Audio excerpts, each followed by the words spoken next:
की प्रतियां जलाई जा रही हैं, उसका विरोध किया जा रहा है, क्योंकि कर्मचारी ये बात समझ गया है कि हमारा न एनपीएस में हित है न यूपीएस में हित है।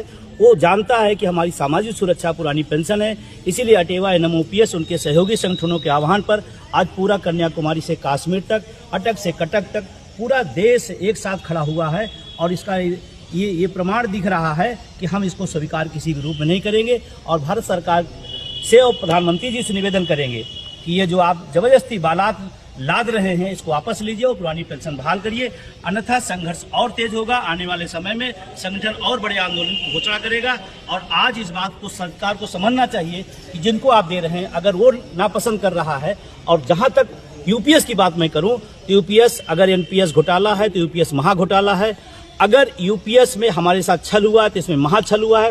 कारण क्या, सीधा सीधा हमारे पुरानी पेंशन में हमें 20 साल में हमें फुल पेंशन मिलती थी, 25 कर दिया आपने। बहुत सारे लोग ऐसे ही बाहर हो जाएंगे। हमारा सारा पैसा जब्त कर लिया, 28.5% जब्त करके आप हमें लालीपाप दे रहे हो। तो ये सारी चीजों को समझ रहा है और इसीलिए इसका विरोध होगा। आने वाले समय में आंदोलन और तेज होगा। इस देश का सैनिक बल जो बॉर्डर पर जाकर हमारे देश की रक्षा करता है, किस घरों से जाता है, हमारा भाई किसान का, मजदूर का बेटा जाता है, उसको पेंशन खत्म कर दी गई।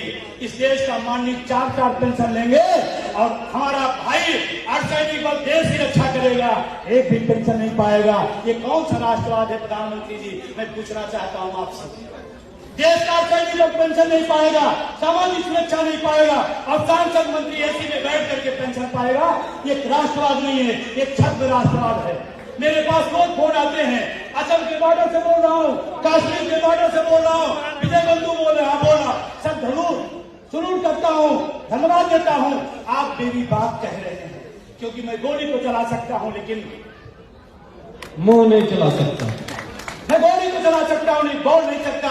मुझे सलूट है विजय बंधु पर, मैं एनएमओपीएस को सलूट करता हूँ, उनके सहयोगी सलूट करता। हमारी बात कोई कर रहा है, हम यूपी से बात किए आते हैं तो हम सुनते हैं यूट्यूब पर विजय बंधु को क्या क्या उन्होंने बोला है। मुझे फक्र है कि आपकी लड़ाई में हमारा भी बड़ा हो जाएगा। ये बोलते हैं अर्धसैनिक बल, अब पीड़ा में बहुत है, बहुत तकलीफ में है। मैं आप तमाम बुद्धिजीवी लोगों से कहना चाहता हूँ, इस देश में अगर पेंशन बहाल नहीं हुई, पुरानी पेंशन बहाल हुई, तो देश के हुक्मरानों सुन लो, अर्धसैनिक बल बहुत गुस्से में है और उनका गुस्सा इतना न बढ़ाओ कुछ और होने लगे।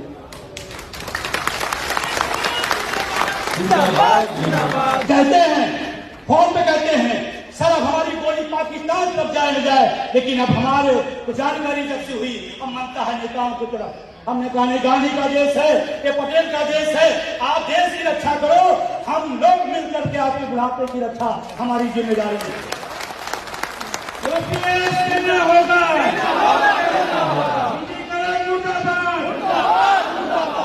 तो मैं देश की सरकार से मांग करता हूं, हमें तो डिमांड देना, लेकिन देश के अर्धसैनिक बलों को तत्काल पुरानी पेंशन बहाल होनी चाहिए। ये डिमांड अनासा के राष्ट्रीय मीटिंग से जाना चाहिए। और पेंशन न देना पड़े तो 4 साल को कर दिया अग्निवीर आपने, अग्निवीर 4 साल। नेता जब तक जिंदा रहेगा, मुख्यमंत्री और प्रधानमंत्री रहेगा, और सैनिक हमारा 4 साल में लौट के चला आएगा। ये अग्निवीर व्यवस्था। और निजीकरण का अगर इतना शौक है तो प्रधानमंत्री से विनम्रता निवेदन करता हूं, सारे जितने अर्धसैनिक बल लगे हैं, कमांडो, बैक कमांडो और एसपीजी हटा दीजिए, आउटसोर्सिंग संहिता के सुरक्षा गार्ड लग लीजिए, निजीकरण आपको पता चल जाएगा। वहां निजीकरण नहीं होगा। उनको चाहिए महिला सरकारी, गाड़ी सरकारी, ड्राइवर सरकारी, नौकर सुरक्षा, सब कुछ सरकारी चाहिए। जनता के लिए सब प्राइवेट चाहिए। हम इसके खिलाफ हैं। आप सबने मुझे इतना सम्मान दिया, आप सबने सुना, बहुत अच्छा लगा। साथियों, इसी प्रकार की अपडेट्स और जानकारी के लिए हमारे चैनल से जुड़े रहिए। अगर आपने अभी तक चैनल सब्सक्राइब नहीं किया हो तो प्लीज़ पहले चैनल सब्सक्राइब कर लो और पास में जो बेल आइकन उस ऑल पर सेट कर दे, ताकि आपको हमारा नए वीडियो नोटिफिकेशन प्राप्त हो पाए।